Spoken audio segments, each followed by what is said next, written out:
السلام عليكم نوريدات، شخباركم؟ هانيين؟ نتمنى تكونوا كلكم بخير وعلى خير في اتم الصحه والعافيه ان شاء الله.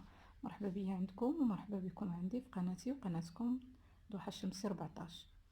اليوم ان شاء الله بغيت نقدم لكم واحد الماسك ديال الشعر زوين، ما عندي ما نقول عليه، مرطب ملين، كيعطي واحد الحيويه للشعر، كيرجع لي داك اللمعان بحال الا درتي ديفريزاج ولا ترطيبه كيف ما كنقولوا، وفي نفس الوقت راه مغذي مع غني بالزيوت.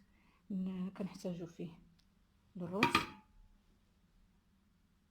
كاس ديال الروز، انا خديت كاس ديال الروز، طيبته مزيان، غليته مزيان في الماء حتى طاب، حتى ولا بحال الزبده صافي، وكطحنيه في طحانه كهربائيه.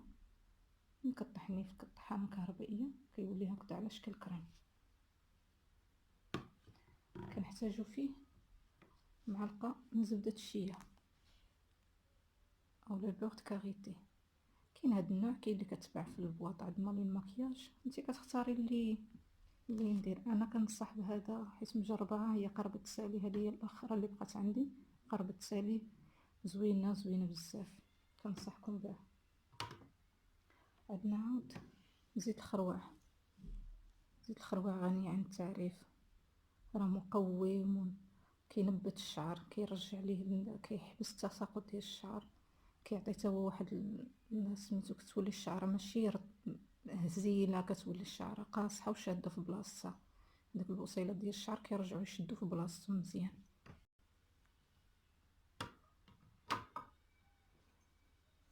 زيت الكوك، زيت الكوك تا هو راه مرطب ومقوم الشعر وزوين، لا للشعر ولا للبشره. وعندنا زيت الزيتون، انا غير دايره في هاد القرعه. زيت الزيتون هذا مصوبه بالاعشاب، وان شاء الله راه غادي ننزل فيديو نوريكم الطريقه ديالته كيفاش مصوبه. نبداو ان شاء الله. هذه هي الزبده، انا درتها هنايا باش ذوبته. ناخذ معلقه من زيت الخروع. زيت الخروع على فكره راه مهم حتى للبشره ماشي غير للشعر.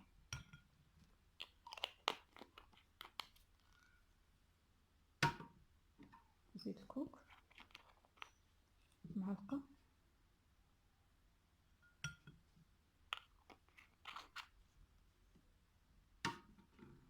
وزيت الزيتون معلقه حتى هي، اولا ملعقتين، جوج المعالق.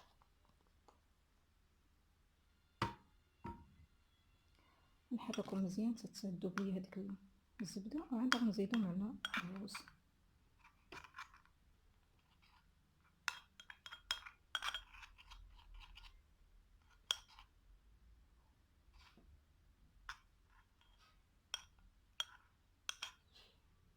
صافي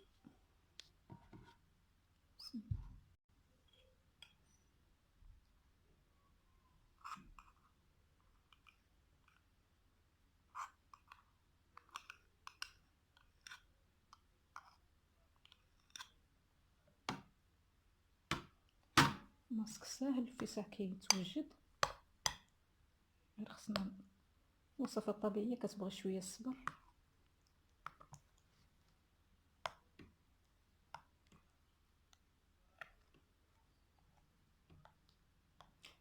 تبقاي تحركيه بشوية بشوية حتى كيدخل هداك الزيت في وسط الروز، باش ملي ديريه لشعرك ما يبداش نازل عليك الزيت بوحدو والروز بوحدو.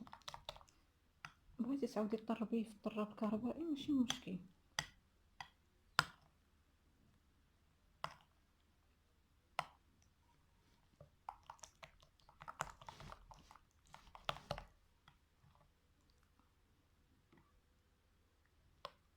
اسمحوا لي نخلطو ونعاود نرجع لكم. هنا بعد ما حركناه مزيان وتخلط كيجي على هذا الشكل.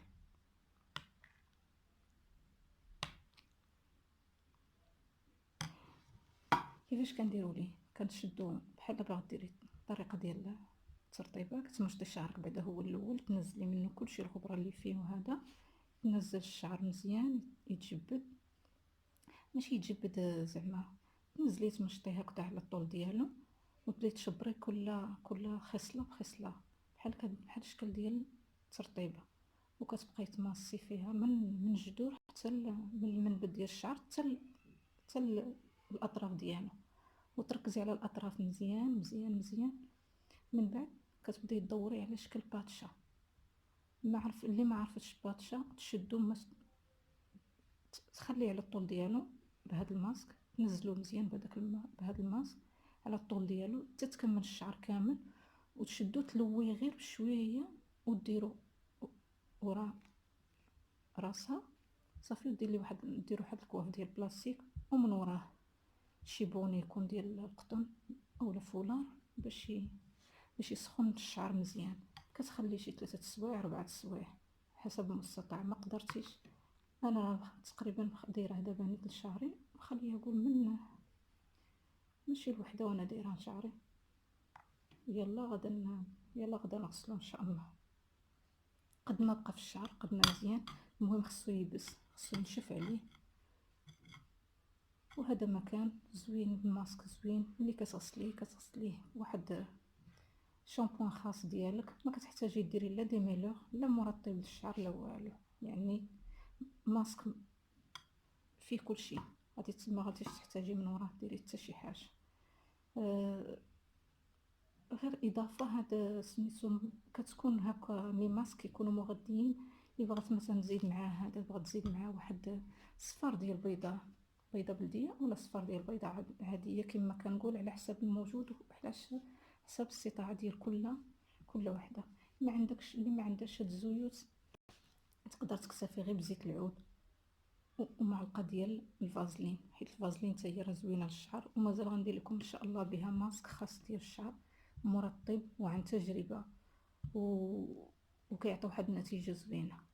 نتمنى هذا الماسك يكون عجبكم، ونتمنى نكون ما طولتش عليكم وخليت لكم الهنا والراحه والفرح ان شاء الله، بالصحه والعافيه. تهلاو في راسكم، والسلام عليكم ورحمه الله تعالى وبركاته.